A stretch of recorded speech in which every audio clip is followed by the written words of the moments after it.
venceu o mal e aqui nasceu Cordeiro de Deus, o Filho de Deus. Em pura graça ele cresceu e como homem aqui viveu, sendo escravo da dor, da aflição, mas seu poder foi o amor. Deus Emanuel, Príncipe da paz, luz para as nações, Cristo, eternamente Rei, estrela da manhã, Santo, Santo de Israel,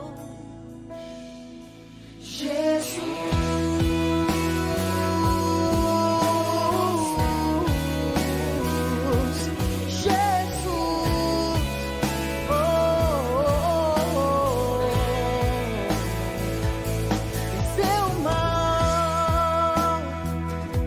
e aqui nasceu Cordeiro de Deus, o Filho de Deus. Em pura graça ele cresceu e como homem aqui viveu, sendo escravo da dor, da aflição, mas seu poder foi o amor. Deus Emanuel, Príncipe da paz, luz para as nações, Cristo, eternamente Rei, estrela da manhã, Santo, Santo de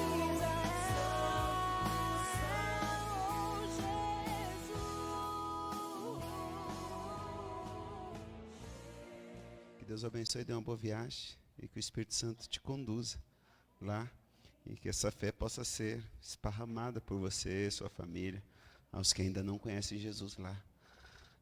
Que Deus seja louvado. Passaram bem a Páscoa aí? Comeram chocolate? O que mais se come de Páscoa aí? Peixe? Peixe é hoje ou foi sexta? Foi sexta? Ah, foi sexta. É que eu não comi nenhum dos 2 dias peixe, então estou meio por fora do negócio. Hoje foi chocolate, né? Comeram muito chocolate. Acabei de ganhar um chocolatinho aqui, ó. Cadê a filha? Ali, ó. Deu um chocolatinho para mim aqui. Comeram muito chocolate? Não, né? Não pode comer muito, não. Ou comer hoje e aí passar uns dias sem para desintoxicar bastante. Nada de muito, muito chocolate. Bom, Deus seja louvado por todos. Hoje precisamos encerrar a nossa semana. E eu gostaria que você abrisse a Bíblia no Evangelho de Lucas. Nós paramos no capítulo 23, hoje nós vamos ler o capítulo 24 de Lucas. Lucas, capítulo 24. Então, só reforçando a você que aos próximos domingos, daqui em diante, sempre começaremos 7 horas, um pouquinho antes começaremos a cantar alguns hinos, mas das 7 às 8 vai ser o nosso culto. Então, vai colocando na cabeça que o nosso culto agora é das 7 às 8 horas, esperamos encerrar sempre 8 horas, para que você possa ir para casa mais cedo. Lucas, capítulo 24. Para lá em Lucas, capítulo 24. Lucas 24. Todo mundo? Lucas 24? Amém? Vamos orar? Mais uma vez, Pai, levamos a Ti a nossa prece em gratidão, porque o Senhor é bom. Sua misericórdia se renova a cada manhã em nossa vida e por isso nós somos muito felizes e muito abençoados. Estamos na tua casa, nesse primeiro dia da semana, e queremos que o Senhor abra o nosso entendimento para a leitura que vamos fazer agora. Que mais uma vez o Senhor se manifeste entre nós, revelando a tua vontade, o teu amor, a tua graça, a tua misericórdia, e faça a obra que precisa ser feita em nossa vida. Por favor, nós te suplicamos, por amor e em nome de Jesus. Amém, Deus. Versículo 13, capítulo 24 de Lucas, o versículo 13, diz assim, ó. Naquele mesmo dia, 2 deles estavam de caminho para a aldeia chamada Emaús, distante de Jerusalém, cerca de 60 estádios, e eu conversando a respeito de todas as coisas sucedidas, e aconteceu que enquanto conversavam e discutiam, o próprio Jesus se aproximou e ia com eles. E seus olhos, porém, estavam como que impedidos de o reconhecer. Então lhe perguntou Jesus, o que é isso que vos preocupa? E de que ides tratando à medida que caminhais? E eles pararam entristecidos. Eu até vou parar aqui também.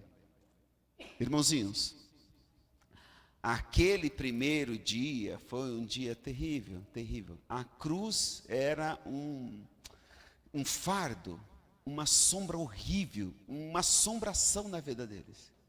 Porque a majestade dos céus, aquele que eles colocavam todas as esperanças, naqueles que eles amavam mesmo, tinha sido pendurado numa cruz que era a pior das mortes. Tem mortes ruins, não tem? Morrer sempre é ruim, né? Sempre é ruim, mas tem coisa pior, tem morte pior, não tem? Por exemplo, você vê um filho seu sofrendo, uma pessoa, um pai, uma mãe, que sofre, tem alguns câncer, por exemplo, algum tipo de câncer, que a pessoa vai sofrendo e geme. Irmãos, é uma agonia. Ver a pessoa ali sofrendo. Eu perdi meu pai, mas meu pai foi assim, ele deitou e acordou tendo uma convulsão, e quando socorreram, o médico falou assim, não, ele já está morto já tem bastante tempo. O corpo está reagindo assim, mas o cérebro já tinha parado, ele nem soube que aconteceu alguma coisa errada com ele. Parou e... É assim, tem pessoas que deitam, dormem, o sono da morte. Tem outros que sofrem. Por exemplo, pessoas, uma vez eu estive fazendo um funeral, lá para lá de Parelheiros, não sei como é o nome do cemitério lá em Parelheiros, Girassol, não sei lá como é o nome, lá em Parelheiros. E do lado tinha um caixão que estava lacrado e já estava assim, o cheiro estava meio insuportável, assim, não estava agradável ficar ali por causa do cheiro em volta. Eles colocaram uns exaustores, umas coisas. E eu, conversando com o administrador ali, e perguntei, o que aconteceu com aquele caixão ali, que não tem ninguém, está esperando? Falou, está esperando alguém da família, porque alguém da família não vem. E eu disse, mas como assim não vem? Não vem, é que pelo jeito ele não era boa pessoa. A pessoa, eles pegaram ele, esse rapaz, e deram pauladas, depois amarrou num carro, saiu arrastando pelas ruas para lá e para cá, e depois de arrastar, soltaram a corda e ficaram passando com um carro por cima, para lá e para cá. Será que era gente boa? Deve ter feito muita coisa ruim. A gente não sabe, né? Não tem como saber. Tem mortes muito horríveis. Sabe, para eles ali, essa morte de cruz não era coisa boa. Primeiro porque a Bíblia dizia em Levíticos que maldito que foi pendurado numa cruz. Era para pessoas amaldiçoadas, era para terríveis. E ela causava muito sofrimento. Se fosse fora do perímetro de Jerusalém, pessoas ficavam ali mais de semanas, penduradas, agonizando naquela cruz. Era horrível. E o mestre foi cravado ali, totalmente nu, sem nada de roupa, exposto assim de uma maneira tão vergonhosa para uma mãe ver um filho assim exposto daquele jeito, é muito humilhante. E os discípulos tiveram que engolir aquilo, ver aquela cena. Depois tiveram que passar o sábado, que aquilo foi uma sexta-feira que se tornou sábado, falei ontem. E no sábado ficaram o dia inteiro, não podiam viajar no sábado, ficaram ali agonizando, trancados. tentando remoer no cérebro por que aquilo, o que ele fez, por que fizeram aquela trapaça, que aquele julgamento foi uma coisa muito injusta, muito, nossa, feito de noite, no escuro, sem testemunha, sem advogado de defesa, sem nada. Aquilo foi uma injustiça tão grande, e eles ficam remoendo o sábado inteiro. Primeiro dia da semana, domingo, foram embora, e esses dois, que nós vemos relato, queriam ir embora para nunca mais. O pior que a sombra da cruz ia se arrastando ao lado deles, porque eles andando e lembrando, eles pensando assim, como eu vou voltar para Jerusalém e ver Jesus sendo arrastado com cruz? As cenas estavam na mente deles. Tristeza era tão profunda, que eles se esqueceram de um detalhe. Jesus tinha dito que morreria. Em várias passagens da Bíblia, ele disse que morreria, disse que ele verteria o seu sangue, e que era para eles permanecer em Jerusalém, para que em Jerusalém seriam revestidos de poder para proclamar mensagem, era para ficar em Jerusalém, porque Jesus iria ressuscitar. Veja que os escribas, fariseus, os líderes da nação lembraram disso. Lembra que eles foram para Pilatos? Dizer, Pilatos, esse embusteiro aí de Jesus, diz que ia ressuscitar. Manda soldados. Ué, você vai ressuscitar? O que meus soldados vão poder fazer? Não, é que ele não vai ressuscitar. Pode ser que os discípulos vão lá e roubem o corpo. Ah, entendi. Então, vocês estão com medo que roubem o corpo? Sim, porque aí eles podem dizer que ressuscitou. Então, manda soldados lá. Ó, eles lembraram. E não andava todo o tempo com Jesus. Mas os discípulos que andavam todo o tempo com Jesus não lembraram. Porque, irmãos, era para os discípulos ser os primeiros a saudar Jesus. Imagina se eles estão ali preparados para saudar Jesus. Que alegria ver Jesus ressuscitando, que alegria poder abraçar, que alegria ser os primeiros a se ajoelhar diante da majestade do céu. Mas quando Jesus ressuscitou, tinha alguém esperando eles? Ninguém. Porque não acreditaram na palavra. Porque não acreditaram no poder de Jesus, na graça de Jesus. Esse não é o problema nosso. É não acreditar na palavra de Deus. Não acreditamos nem na nossa oração, né? Já viu aquele menino que foi para a igreja estava de fazenda, né, de roça, e estava um período de estiagem muito longa, muita seca, e a igreja resolveu fazer uma vigília, para que Deus mandasse chuva, né? E lá vai um menininho com guarda-chuva, e todo mundo na igreja, para que esse guarda-chuva? Ué, nós não vamos orar por chuva? Eu já estou preparada. A gente vai, ora, mas nem nós acreditamos nessa oração. E a bênção não cai, não acontece. Porque não cai. Interessante, que nesse episódio aqui, Jesus, como já tinha ressuscitado, ele disse que é para ficar em Jerusalém. Mas ele viu que os discípulos estavam indo embora para esquecer Jesus. O que ele faz? Vai atrás.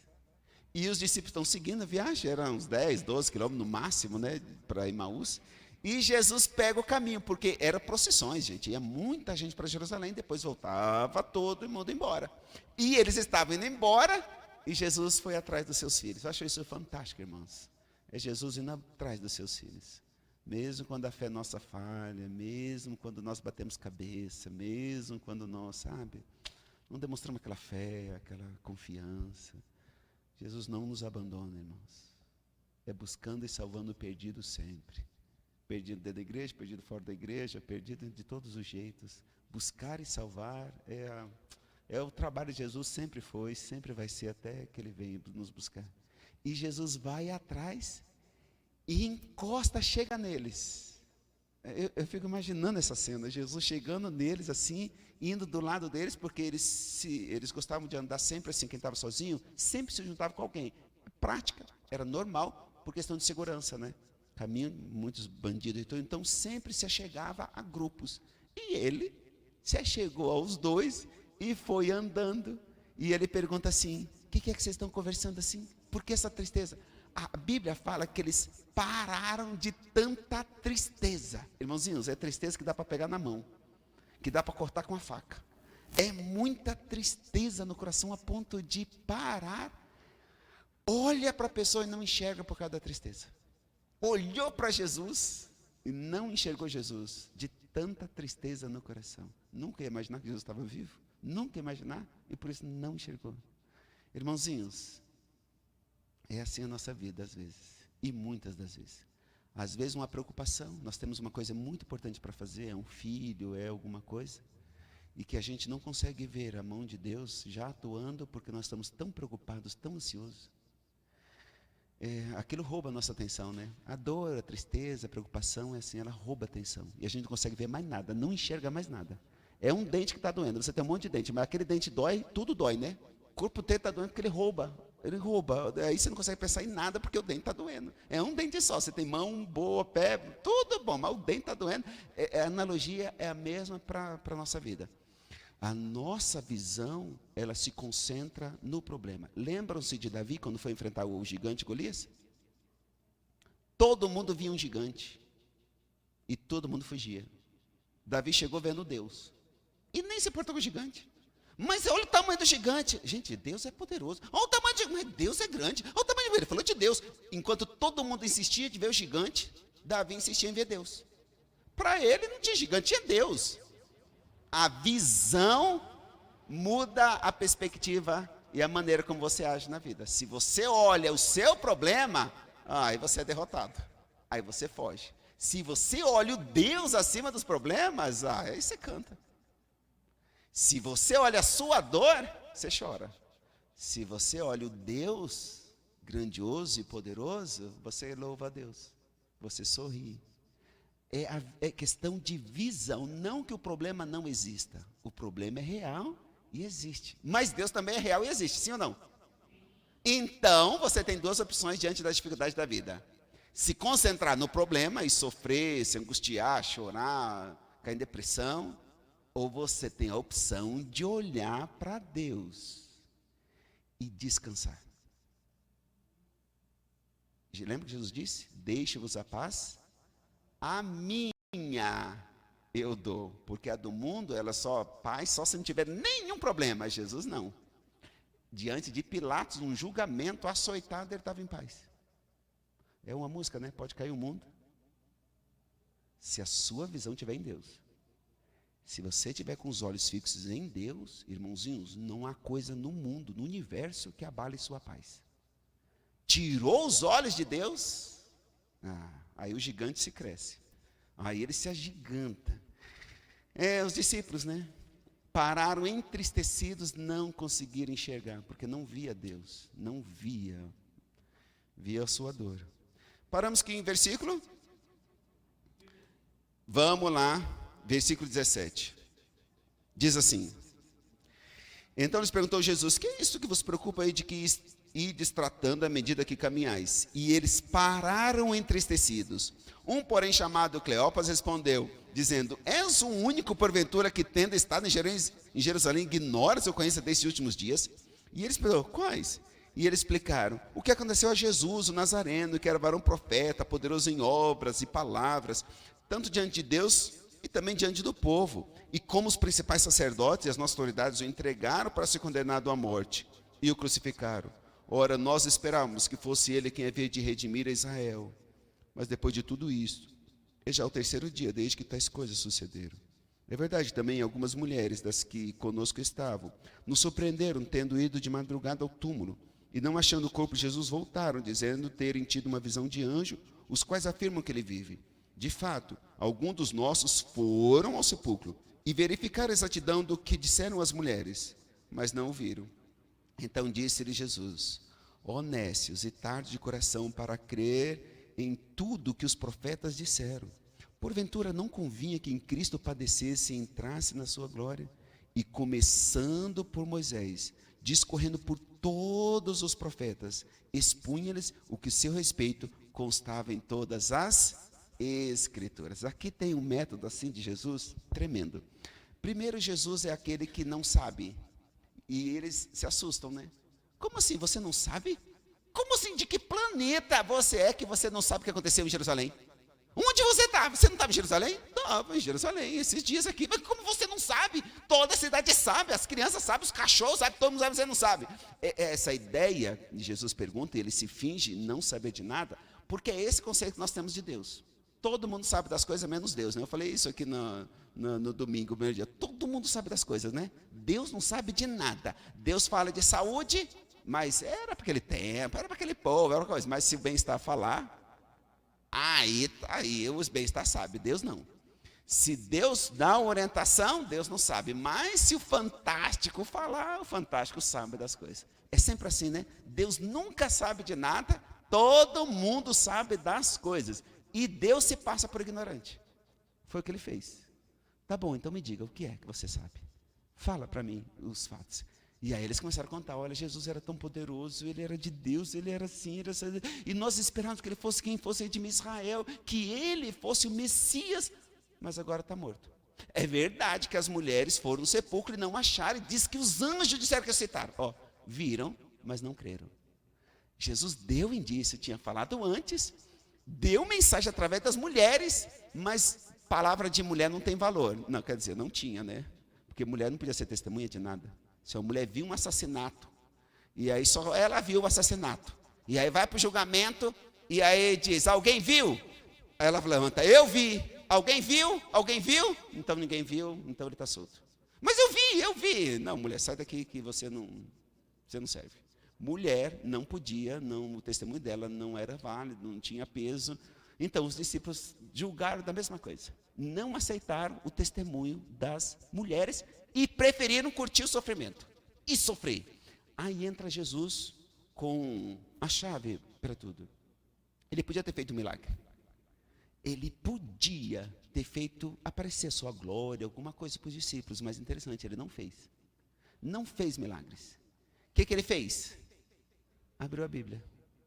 Começou ponto por ponto, desde Moisés escreveu os primeiros 5 livros, né? Desde Moisés ele foi narrando tudo o que tinha na Bíblia.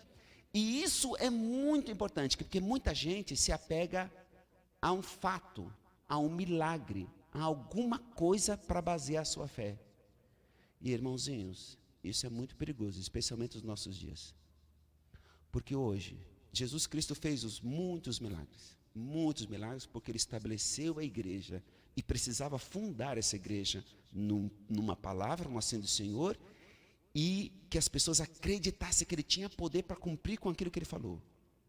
Hoje, quem mais faz milagres é o diabo, para destruir tudo que Deus disse e tudo que ele fez.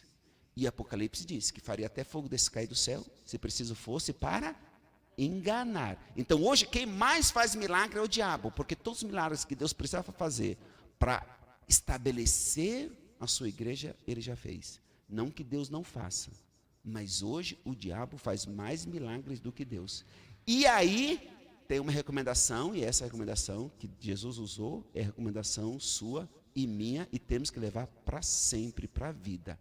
Segura aí esse texto de Lucas que nós vamos voltar para ler, e vai lá no Evangelho de João, é umas páginas só para frente. Nós estamos em Lucas, já entra aí o livro de João na próxima página. João 5. Evangelho de João, capítulo 5. Evangelho de João, capítulo 5. Só umas páginas depois, aí tem umas 3, 4 páginas, você já vai entrar em João, capítulo 5, versículo 39.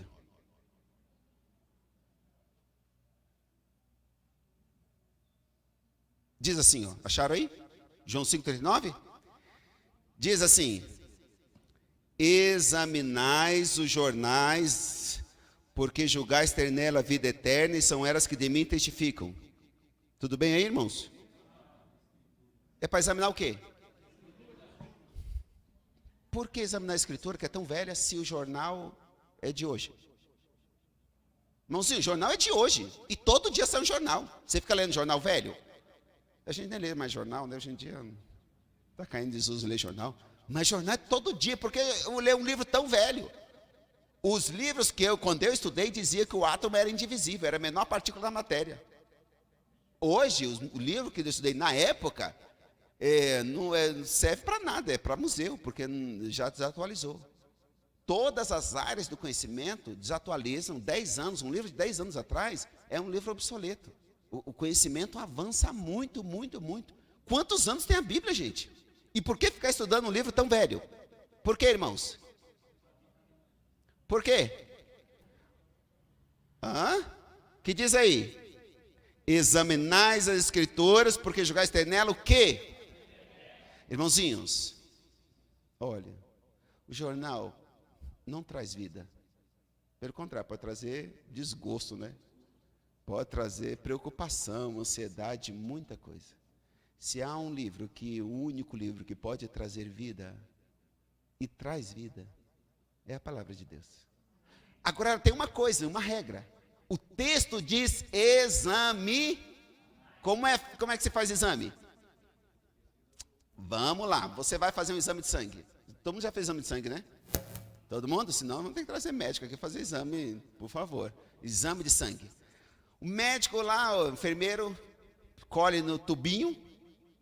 E aí ele faz o quê? Ele dá para o médico olha assim, seu sangue está bom, está grosso, está vermelho. Tá bom. É assim? O que tem que fazer, irmãos? Tem que olhar além do que a vista pode mostrar. É só com um exame mais aprofundado que a olho assim nu, normal, não dá para ver, não dá para detectar os problemas. Tem que ser um exame especializado, mais apurado. E como é que nós queremos descobrir a vida eterna? Só dando uma passadinha na Bíblia. Tem gente que, olha, se não viesse para... Bom, hoje em dia nem dá para... Nem todo mundo traz Bíblia, né? Então, o que eu posso dizer sobre... Tem gente que não pega a Bíblia nem... Tem alguns que faz assim, ó. Abre a Bíblia lá no meio da Bíblia, em Salmo 119, e põe na estante para espantar alguma coisa lá. Não sei o que espanta, né? Mas... Sei lá. Aí fica aquelas páginas amareladas lá, que tem a vida inteira lá aberta. Gente... A Bíblia não serve para espantar nada. Ela serve para trazer vida a partir do momento em que você estuda, e mais que estuda, você examina a Bíblia. É para estudar, é para ler. Ontem eu fui fazer uma visita e o rapaz me mostrou um bocado de Bíblia. Achei bacana, ele tem a Bíblia, comprou recentemente a Bíblia da Andrews, e tem Bíblia não sei das quantas, tem Bíblia não sei das quantas. Ele falou, pastor, eu gosto de ler, gosto de comparar. É bonito. Você e eu precisamos separar tempo para ler e estudar a Bíblia. Quanto tempo você gasta assistindo o filme, a novela, o jogo, comparado com a Bíblia? E o que vai te trazer vida? É a novela, o filme, o jogo? Então, por que gasta tanto tempo e tão pouco com a Bíblia? Apocalipse capítulo 1. Apocalipse capítulo 1, último livro da Bíblia.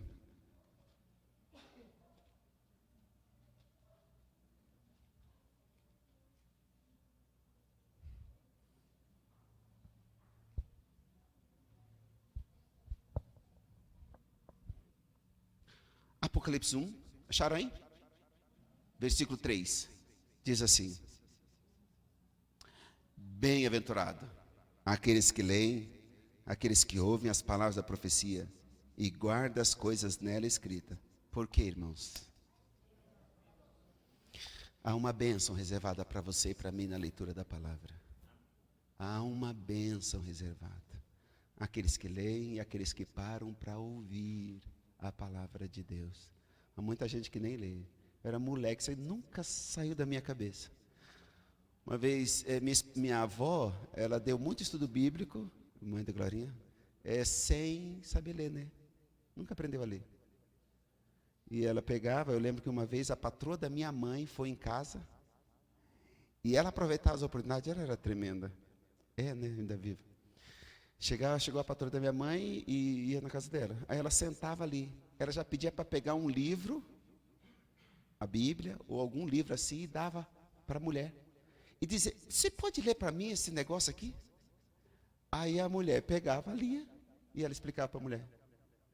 A mulher estava fazendo um favor para ela, isso tudo bem assim, ela dava para a pessoa, ajuda a ler esse negocinho aqui que eu tenho que preencher. E a mulher ia lendo, a pessoa ia lendo, e ela ia explicando, e a pessoa preenchendo, e ia fazendo o estudo bíblico. Olha. Bem-aventurados que leem, aqueles que ouvem e guardam as coisas que está escrito na palavra de Deus.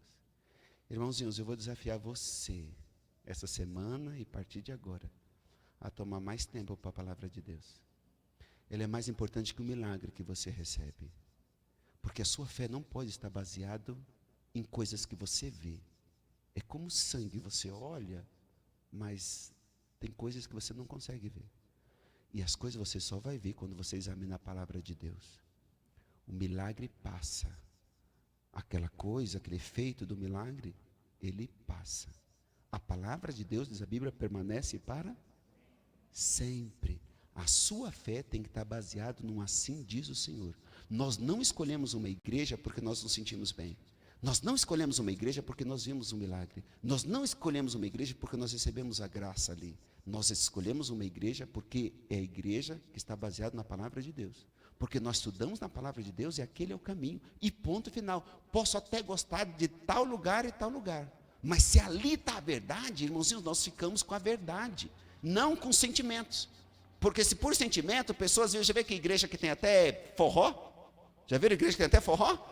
Até forró dentro da igreja. E a pessoa se sente bem, porque ela gosta de forró. Mas a gente vai porque se sente bem? Não, irmãos, nós vamos porque ali está a verdade. Temos que escolher o lugar pela verdade, pela palavra. E a sua, a minha fé tem que estar baseado na verdade, na palavra de Deus. Não assim diz o Senhor. E ponto final. Eu tenho que encontrar o tempo. Vamos voltar para Lucas. Lucas. A gente tem muita coisa para ir falando, mas nos próximos domingos a gente vai falando mais. Lucas, vamos voltar para Lucas aí. 24. Estava marcado aí? Você deixou marcado? Lucas 24. Os que têm celular, usam no celular aplicativo é mais fácil, né? Versículo 25, então? 25. Lucas 24, versículo 25. Diz assim. Então Jesus lhe disse: honesto e tarde de coração para crer tudo que o profeta disseram. Porventura não convinha que o Cristo padecesse e entrasse na sua glória? E começando por Moisés, discorrendo por todos os profetas, expunha-lhes o que a seu respeito constava em todas as escrituras. Quando se aproximou da aldeia para onde iam, fez ele menção de passar adiante, mas eles os constrangeram, dizendo: fica conosco, porque é tarde, o dia já declina. E entrou para ficar com eles. E aconteceu que quando estavam à mesa, tomando ele o pão, abençoou e tendo partido lhes deu. Então se lhe abriram os olhos e reconheceram, mas ele desapareceu da presença deles. E disseram um ao outro: porventura não nos ardia o coração quando ele pelo caminho nos falava, quando nos expunha as escrituras? E na mesma hora, levantando-se, voltaram para Jerusalém, onde acharam reunidos 11 e outros com ele, os quais diziam: o Senhor ressuscitou, já apareceu a Simão. Então os dois contaram o que aconteceram no caminho e como foram por eles reconhecidos ao partir do pão. Jesus começou um estudo bíblico. Estudo bíblico. Então, se você quer conhecer a Bíblia, peça um estudo bíblico. A igreja tem várias pessoas, pode ministrar esse estudo bíblico para você. Jesus deu um estudo bíblico ali, foi mostrando. E quando está acabando, aquele assunto gostoso, a viagem, que podia ser feito em algumas horas, mas gastaram um dia viajando, o sol já estava declinando, eles entraram na cidade, e Jesus pegou o caminho dele, continuou o caminho, e eles entrando na cidade, quando eles viram: está Jesus ali, onde você vai? Onde você vai? Eles não sabiam que era Jesus, né? E foram: onde o senhor vai? Onde o senhor vai? Não, eu vou seguir meu caminho, minha cidade aqui está bem pertinho. Não, fica conosco. Não, eu quero chegar em casa, estou cansado, e eu vou seguir meu caminho. Não. Irmãos, eles constrangeram, é a mesma palavra que usa para Simão Sirineu. Lembra quando ele carregou a cruz? Essa palavra constrangeiro diz: não, você não pode, você tem que ficar. E aí Jesus ficou constrangido pelo pedido insistente deles. Irmãozinho, já pensou se eles não constrangessem aquele homem? Se eles não insistissem? Se eles não assim importunassem? Irmãozinhos, Jesus nunca força a entrada. E ele não vai entrar na sua vida, no seu coração, na sua casa, a não ser que você peça. O diabo chuta a porta, derruba, faz tudo. Jesus não. Você precisa convidar. Você convida Jesus todos os dias para entrar na sua casa? Seus filhos ali, chama os filhos, ora com eles. Jesus, abençoa minhas crianças, minha casa, todos os dias. Você tem que ser convidado, irmãos. Jesus é uma pessoa fina, elegante, educada. Chame e convide todos os dias Jesus. Jesus não entra sem ser convidado, mas não rejeita um convite. Quando você convida, com todo o prazer, ele entra. E Jesus precisa entrar na minha vida, todos os dias. Todos os dias de sair de casa, eu tenho que entregar a chave da porta do meu coração para Jesus. Dizer, Jesus, eu vou trabalhar agora, mas eu não quero ir sozinho. Vai comigo. Me acompanha no trabalho. Jesus, eu vou para a escola agora, o Senhor pode ir comigo, me ajudar, minha cabeça a entender as coisas? Jesus, eu vou ter estresse no trabalho agora, mas esse trabalho é meio estressante, lido com pessoas. Sei lá. Jesus, me dá calma no coração, me ajuda. Você convida Jesus? Pois olha, eles constrangeram, eles nem convidaram, né? Constrangeram o homem a ficar. E ele entrou. E ele colocaram uma mesa, viajaram o dia inteiro, estavam cansados, lavaram ali os pés, as mãos e tal, e sentaram na mesa. E então, Jesus toma a cabeceira, pega aquele pão e diz, Pai.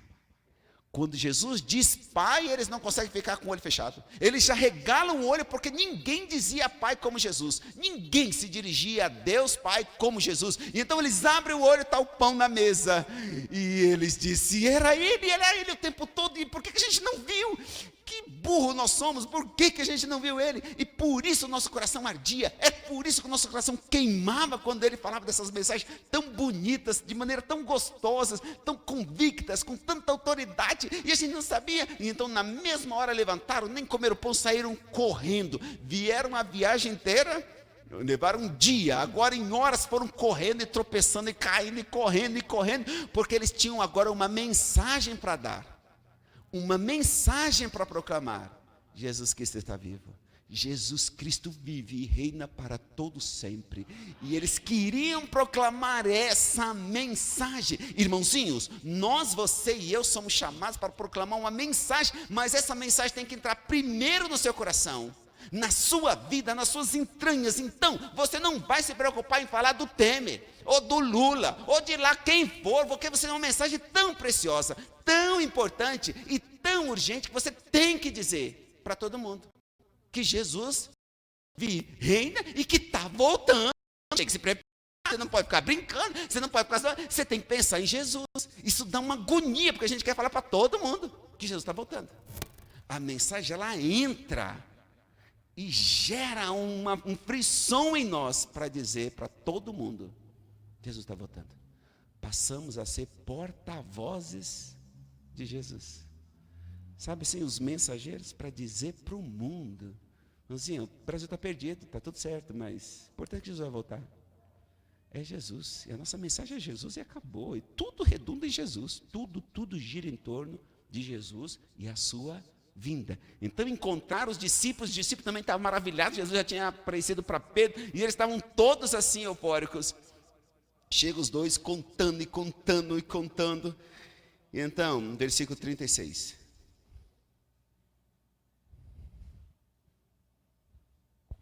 Falavam ainda eles estas coisas, quando Jesus apareceu no meio deles e disse, paz seja convosco. Agora está completo. Jesus chega diante deles, está todos os discípulos reunidos, e então Jesus diz, paz seja convosco. Irmãozinhos, essa é a mensagem que Jesus gostaria, sonha, almeja dar para todos nós. É quando estivermos todos reunidos, todos prontos, e Ele voltar, reunir os seus filhos no reino dos céus, e dizer, agora vocês têm paz e vai ter para todos sempre. Jesus não podia dizer isso ainda, porque tinha discípulos fora, andando errantes ainda. E talvez Jesus não voltou hoje, porque talvez hoje você não estaria preparado. E Ele quer que você esteja preparado. Ele espera, quando Ele vier trazer a paz dEle, a bênção dEle, o reino dEle, você esteja entre aqueles que vai receber a bênção, que vai receber a vida eterna. Então talvez por isso Ele não veio. E ainda Ele continua indo atrás de seus filhos. Há primeiro século, quanto tempo, 2000 anos já se passaram e Jesus continua ainda atrás da gente, porque não aceitamos a mensagem, que Ele morreu, ressuscitou e que está para voltar, e que a nossa mensagem não é sobre corrupção, não é sobre jogo de futebol, é sobre a volta dEle. Enquanto isso não entrar no nosso coração e na nossa mente, que nós vivemos por Jesus, nos movemos por Ele, Ele ainda não pode voltar. E mais uma vez Ele espera de você e de mim que coloquemos Ele em primeiro lugar na nossa vida. Sua palavra em primeiro lugar. Mais importante do que seu trabalho, mais importante do que tudo na sua vida, tem que ser Jesus Cristo e a sua palavra. Quando isso for real na sua vida, aí você vai ser um instrumento dele. Aí Jesus vai poder voltar. Aí Ele vai trazer o reino e vai trazer a paz. Eu oro para que esse dia chegue logo. Mas para isso, eu preciso ter a certeza de que você vai colocar Jesus em primeiro lugar na sua vida. Porque senão seria orgulho e egoísmo meu, querer Jesus para mim e sabendo que você não está pronto. E aí então, o desafio. Aceita um desafio comigo de nessa semana colocar Jesus em primeiro lugar? De ler todos os dias a palavra de Deus, orar todos os dias, buscar Deus de coração todo dia? Todo dia. Talvez você tenha que levantar mais cedo para isso. Ou dormir mais tarde. Ou não sei o que. Tem um preço a pagar, sempre tem um preço, né? Tem um preço a pagar. Mas de todo dia buscar Deus em primeiro lugar e colocar Deus em primeiro lugar na sua vida. Ao invés de cantar música música sertaneja, música qualquer uma. Cantar música que exalte a Jesus. Sempre no coração, Jesus. Do hino, da palavra, de tudo, Jesus.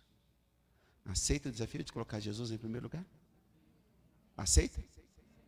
Aceita? Aceita? Fecha o olho, fica a mão assim. Querido Deus, obrigado por essa semana, obrigado pelas tuas bênçãos. Temos muita coisa ainda a conversar, mas conversaremos a cada domingo.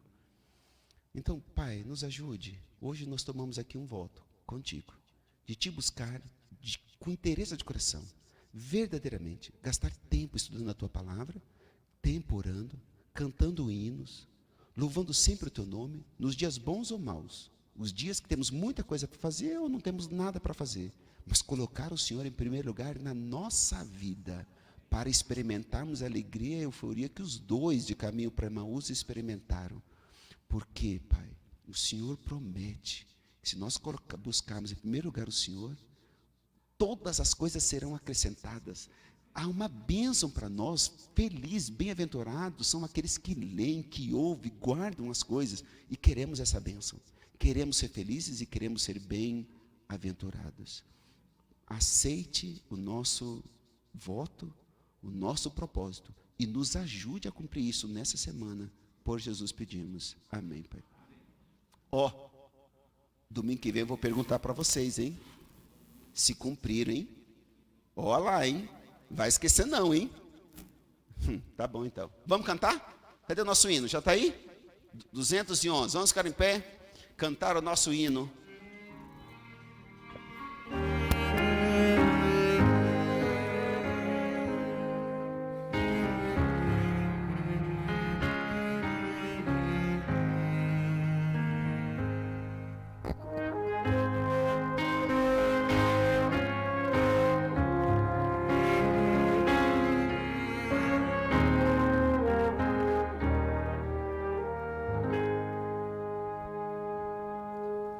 De cruz se erigiu, dela um dia fugiu, em sinal de vergonha e dor.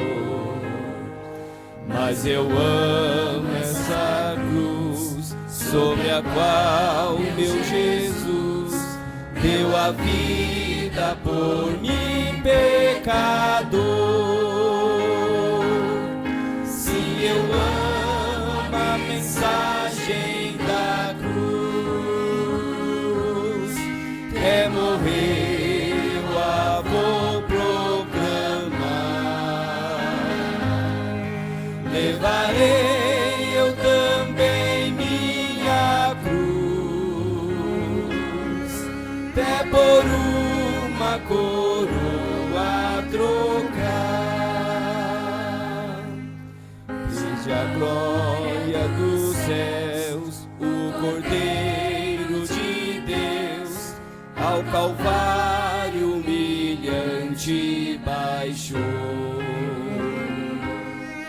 E essa cruz tem pra mim atrativo sem fim, pois Jesus nela me resgatou.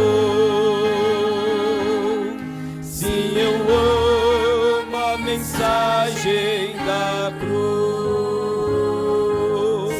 até morrer eu a vou proclamar. Levarei eu também minha cruz, até por uma coroa trocar. Nessa cruz padeceu, desprezado morreu, meu Jesus para dar-me o perdão. Eu me alegro na cruz, dela vem graça e luz para minha santificação.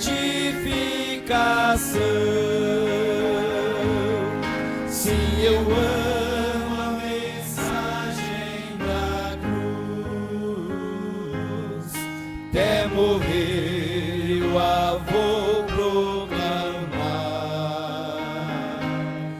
Levarei eu também minha cruz, até por uma coroa trocar. Com Jesus, a vergonha da cruz, quero sempre levar e sofrer. Ele vem me buscar e com ele no lar uma parte na glória hei de ter. Se eu amo a mensagem da cruz, até morrer eu a vou proclamar. Levarei eu também minha cruz, até por uma coroa trocar.